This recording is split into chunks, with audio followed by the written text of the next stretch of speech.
Hello everyone, welcome to my channel one vision MBBS.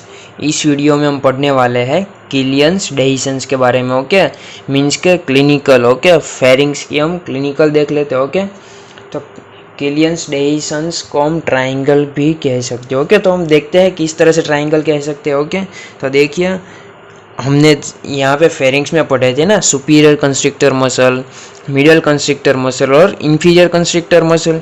तो हम देखेंगे कि किलियंस जो डेहिसंस है वो कहाँ पे प्रेजेंट है, वो है इंफीरियर कंस्ट्रिक्टर पे प्रेजेंट है। ओके, तो पहले हम बनाते हैं इंफीरियर कंस्ट्रिक्टर का स्ट्रक्चर। ओके, तो देखिए मान लीजिए ये क्या है, इंफीरियर कंस्ट्रिक्टर मसल। ओके, इस तरह से होगा। यहाँ पे क्या आएगा, मिडल कंस्ट्रिक्टर का लोअर पार्ट आ जाएगा। ओके, तो मान लीजिए ये है इंफीरियर कंस्ट्रिक्टर मसल। ओके, अब इंफीरियर कंस्ट्रिक्टर मसल में दो हमने पढ़े थे। ओके, एक था थायरोफेरिंजियस और दूसरा था क्रिकोफेरिंजियस। तो हम थायरोफेरिंजियस और क्रिकोफेरिंजियस को बनाते हैं। तो पहले हम बना लेते हैं थायरोफेरिंजियस को। ओके,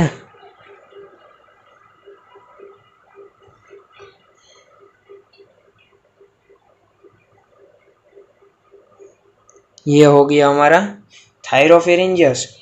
और अब बनाते हैं हम क्रिकोफेरिंजियस को। ओके, ये हो गया हमारा क्रिकोफेरिंजियस। नाम लिख देते हैं अब उनका। ये है क्रिकोफेरिंजियस और वही पेन से लिखते हैं, यहाँ पे लिखेंगे थायरोफेरिंजियस। ओके, और फिर जो हमने ये बनाया ये क्या है, ये पूरा का पूरा है इंफीरियर कंस्ट्रिक्टर। ओके, शॉर्ट में लिखा है, नाम याद रखना, इंफीरियर कंस्ट्रिक्टर, थायरोफेरिंजियस और क्रिकोफेरिंजियस। ओके, तो अब हम पढ़ते हैं थायरोफेरिंजियस और क्रिकोफेरिंजियस के बारे में कुछ। ओके, यहाँ से हम किलियंस डेहिसंस पे जाएंगे। ओके, तो देखिए ना, आप यहाँ पे देख सकते हैं कि ये जो ये ट्राइंगल फॉर्म हुआ, देखिए, तो ये ट्राइंगुलर एरिया, इसे हम कहेंगे किलियंस डेहिसंस। क्या कहेंगे इस ट्राइंगुलर एरिया को, इसे कहेंगे हम किलियंस डेहिसंस। ये जो किलियंस डेहिसंस है ये कैसा है, ये है, it is a triangular area इन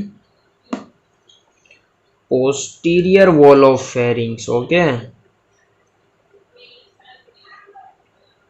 कहाँ पे प्रेजेंट है, posterior wall. It is a triangular area in posterior wall of pharynx. Okay, and it is also weak part.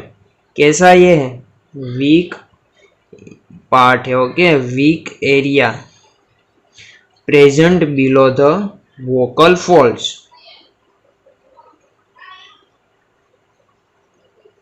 Okay, तो ये तो उसके बारे में बात होगी।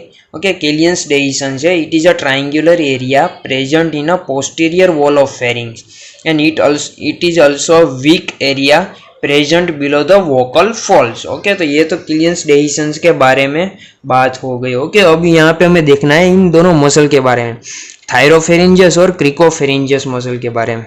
ओके, तो हम पहले थायरोफेरिंजियस मसल के बारे में देखते हैं। Okay, it is oblique fibres, it has a oblique fibres. ये तो आप डायग्राम में देख ही रहे हैं, देखिए ना, ओब्लिक है ना, यहाँ पे ओब्लिक फाइबर लिख दिया। अब देखते हैं उसकी नर्व सप्लाई कौन सी है। नर्व सप्लाई शॉर्ट में लिख दिया, उसकी नर्व सप्लाई है, हमने देख लिया कौन सा, फेरिंजियल प्लेक्सस।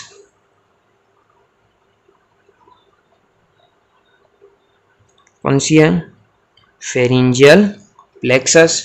और एडिशनल सप्लाई है कौन सी, एक्सटर्नल लेरिंजियल नर्व। कौन सी, एक्सटर्नल लेरिंजियल नर्व। ओके, उसकी एक्शन भी देख लेते हैं साथ में। ओके, तो यहाँ पे एक्शन। ओके, उसकी एक्शन कौन सी है, food propulsive.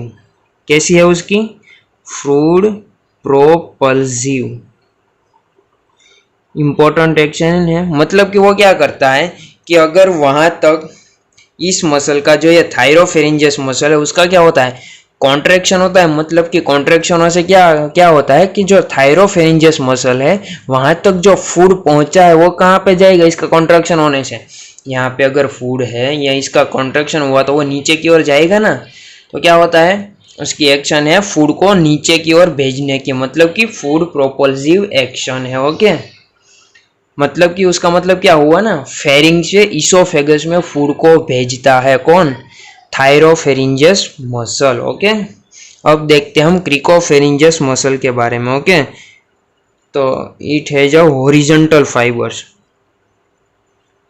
Horizontal fibres. Okay, उसकी उसकी भी नर्व सप्लाई देख लेते हैं। ओके, उसकी नर्व सप्लाई कौन सी है, उसकी नर्व सप्लाई है रिकरेंट लेरिंजियल नर्व। कौन सी है, रिकरेंट लेरिंजियल नर्व। ओके, अब इनकी भी एक्शन देख लेते हैं।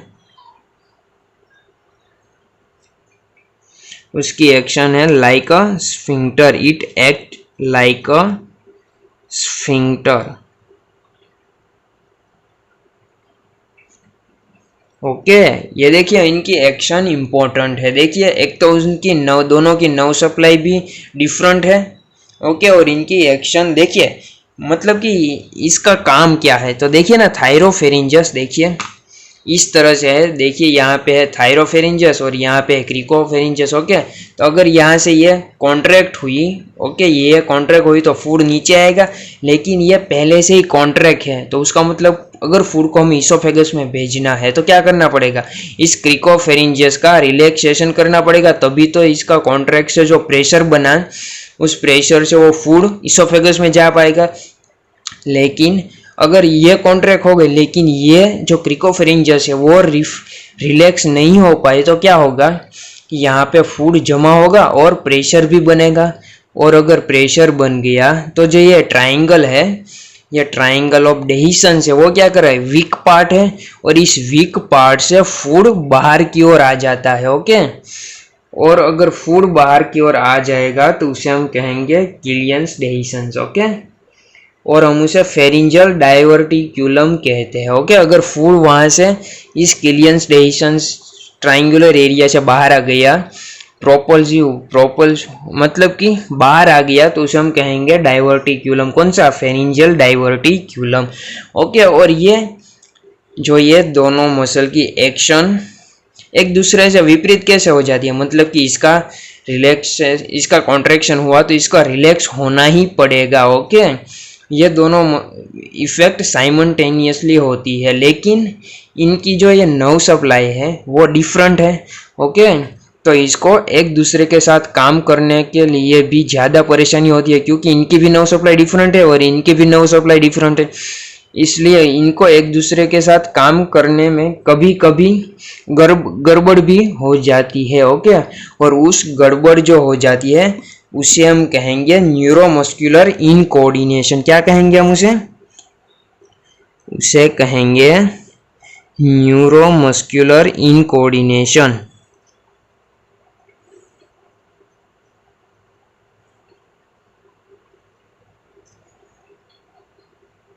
Neuromuscular इनकोऑर्डिनेशन।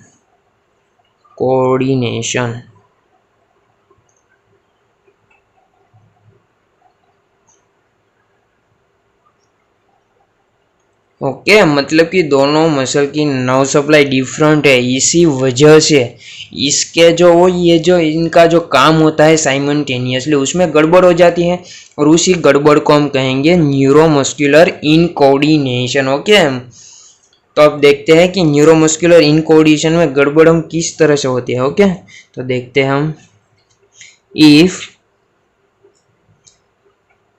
क्रिकोफेरिंजियस fails to relax. Okay, मतलब कि जो क्रिकोफेरिंजियस है वो रिलैक्स होना भूल जाए, कब, तो कि व्हेन थायरोफेरिंजियस कॉन्ट्रैक्ट। ओके, मतलब कि अगर क्रिकोफेरिंजियस रिलैक्स होना भूल जाए, कब, जब थायरोफेरिंजियस का कॉन्ट्रैक्शन होगा, तब क्या होगा, जो बोलस है, bolus of food pushed backward. Okay, backward क्यों? क्योंकि जो ये किलियंस डेहिसंस है वो वीक पार्ट है। ओके, और अगर प्रेशर बन गया तो टूटेगा कहाँ से? वीक पार्ट से ही टूटेगा ना। और ये कहाँ पे है? Posterior wall of pharynx. इसीलिए बोलस ऑफ फूड कहाँ पे जाता है? बैकवर्ड की ओर जाता है। Okay, and produce diverticulum. Okay, क्या फॉर्म करता है? डाइवर्टिक्यूलम। ओके, और इस डाइवर्टिक्यूलम को हम कहेंगे फेरिंजियल पाउच।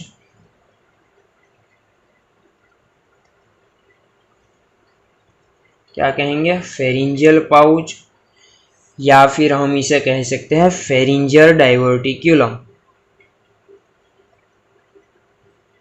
फेरिंजियल डाइवर्टिक्यूलम, या फिर उसका और एक नाम है कौन सा? जेंकर्स डाइवर्टिक्यूलम।